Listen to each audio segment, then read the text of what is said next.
আসসালামু আলাইকুম সুপ্রিয় শিক্ষার্থীবৃন্দ, জাইটস লার্নিং হাবের পক্ষ থেকে তোমাদের সবাইকে স্বাগতম। অষ্টম শ্রেণীর গণিত বিষয়ক অ্যাসাইনমেন্ট 1-এর আজকে আমরা প্রজেক্ট ওয়ার্ক যেটি আমাদের বইয়ে 145 নম্বর পৃষ্ঠাতে দেওয়া রয়েছে, এই প্রজেক্ট ওয়ার্কের সম্পূর্ণ সমাধান দেখব। সম্পূর্ণ ভিডিওটি মনোযোগ সহকারে দেখার চেষ্টা করো এবং এই ভিডিও ক্লাসটি তোমার বন্ধু-বান্ধবের সাথে যত বেশি করে শেয়ার করে জানিয়ে দাও। তাহলে চলো শুরুতে দেখে নেওয়া যাক এখানে কি কি প্রশ্ন রয়েছে। তোমাদের প্রতিষ্ঠানের একটি অবস্থান মানচিত্র গ্রাফ কাগজে প্রস্তুত করো। 2. বিদ্যালয়ের যে কোনো সুবিধাজনক জায়গায় মূলবিন্দু ধরে অক্ষদ্বয় চিহ্নিত করো। 3. তোমার সুবিধা মতো কমপক্ষে 5টি স্থান বা স্থাপনা মানচিত্রে উল্লেখ করো। 4. সবচেয়ে কাছের দুটি স্থাপনা এবং সবচেয়ে দূরের দুটি স্থাপনার দূরত্ব নির্ণয় করো। প্রধান শিক্ষকের অফিস ঘরের অবস্থান স্থানাঙ্কে প্রকাশ করো। সর্বশেষ শিক্ষকের নির্দেশনা মোতাবেক একটি নির্দিষ্ট দিনে তোমাদের প্রজেক্টটি বিদ্যালয়ে প্রদর্শন করো। তাহলে চলো সম্পূর্ণ সমাধানটি দেখে নিই। প্রতিবেদনের শিরোনাম স্থানাঙ্ক জ্যামিতির মাধ্যমে প্রজেক্ট ওয়ার্ক সমাধান। প্রতিবেদকের নাম জাহিদ হাসান, পলাশ থানা মডেল উচ্চ বিদ্যালয়, পলাশ, নরসিংদী। গাইড বিষয়ক শিক্ষক আবুল হোসেন, গণিত বিভাগ সহকারী শিক্ষক। প্রতিবেদন জমা দেওয়ার তারিখ 26 সেপ্টেম্বর 2024। এখন আমরা সমাধান 1 দেখব। নিম্নে একটি শিক্ষা প্রতিষ্ঠানের অবস্থান মানচিত্রে গ্রাফ কাগজে উপস্থাপন করা হলো।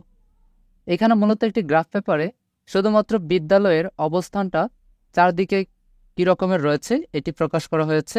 তোমরা ঠিক একইভাবে এই চিত্রটি অঙ্কন করে নিবে। 2 নম্বরে রয়েছে বিদ্যালয়ের যে কোনো সুবিধাজনক জায়গায় মূলবিন্দু ধরে অক্ষদ্বয় চিহ্নিত করো। অর্থাৎ সুবিধাজনক জায়গায় আমরা যদি মূলবিন্দু স্থাপন করি তাহলে মাঝ বরাবর যে কোনো একটা পাশে মূলবিন্দু স্থাপন করতে পারি।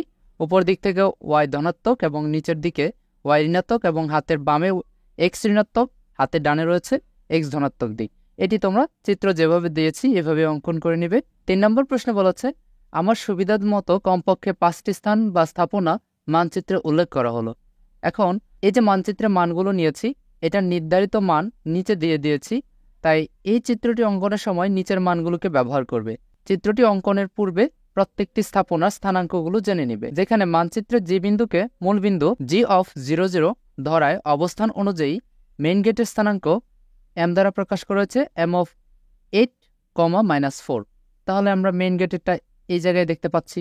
আর পতাকা স্ট্যান্ডের স্থানাঙ্ক যেখানে f দ্বারা প্রকাশ করা হয়েছে, অর্থাৎ ফ্ল্যাগ f মিনস তো f(8,5). আর একাডেমিক ভবনের স্থানাঙ্ক a(10,10) যেখানে তোমরা দেখতে পাচ্ছ একাডেমিক ভবনের স্থানাঙ্ক। শহীদ মিনার স্থানাঙ্ক রয়েছে s(-13, -2) যেখানে তোমরা হাতের বাম দিক থেকে দেখতে পাচ্ছ শহীদ মিনারটা। এরপর রয়েছে ক্যান্টিনের স্থানাঙ্ক যেটা হচ্ছে c দ্বারা প্রকাশ করা হয়েছে, তাহলে c(-16, 14) এখানে ক্যান্টিন আমরা এটাতে দেখাতে পারি। এই স্থানাঙ্কগুলো ব্যবহার করে উপরে গ্রাফ পেপারটি সম্পন্ন করবে। এবার আমরা পরের অঙ্কটি করে নিব সমাধান, যেখানে সবচেয়ে কাছের দুটি স্থাপনা এবং সবচেয়ে দূরের দুটি স্থাপনার দূরত্ব নির্ণয় করতে বলা হয়েছিল। তো সবচেয়ে কাছের দুটি স্থাপনার স্থানাঙ্ক যথাক্রমে a(10,10), f(8,5). তাহলে একাডেমিক ভবন ও পতাকা স্ট্যান্ডের মধ্যবর্তী দূরত্ব মূলত এ দ্বারা একাডেমিক ভবন এবং পতাকা স্ট্যান্ডকে এফ দ্বারা প্রকাশ করা হয়েছিল। আমরা এভাবে নির্ণয় করতে পারি এএফ অর্থাৎ হচ্ছে ভুজদ্বয়ের পার্থক্য এবং কোটিদ্বয়ের পার্থক্য স্কোয়ার করে তাদের মধ্যে √ প্লাস দিয়ে দিলেই কিন্তু মান চলে আসে। এই ক্যালকুলেশনটা আমি এখানে করে দিয়েছি, তোমরা ক্যালকুলেটরের সাহায্যে এটি মিলিয়ে নিবে। অপরদিকে সবচেয়ে দূরের দুটি স্থাপনার স্থানাঙ্ক যথাক্রমে c(-16, 14) এবং m(8, -4) রয়েছে। তাহলে এটার যদি আমরা দেখি তো এটি হচ্ছে ক্যান্টিন ও মেইন গেটের মধ্যবর্তী দূরত্ব cm দ্বারা। এটিও আমাদের নির্ণয় করতে হবে ভুজদ্বয়ের পার্থক্য হোল স্কোয়ার প্লাস হচ্ছে কোটিদ্বয়ের পার্থক্য হোল স্কোয়ার। এটাকে রুট করে দিলে আমরা এই মানটা পাবো 30 একক, যেটি তোমরা ক্যালকুলেশন করে নেবে। আমি এখানে মানগুলো ক্রমানুসারে বসিয়ে দিয়েছি। এবার প্রধান শিক্ষকের অফিস ঘরের অবস্থান স্থানাঙ্কে প্রকাশ করা হলো। তোমরা এই গ্রাফ পেপারে যেমন দেওয়া রয়েছে এমনটি অঙ্কন করে নিবে। তবে প্রধান শিক্ষকের অফিস ঘরের অবস্থান হলো P।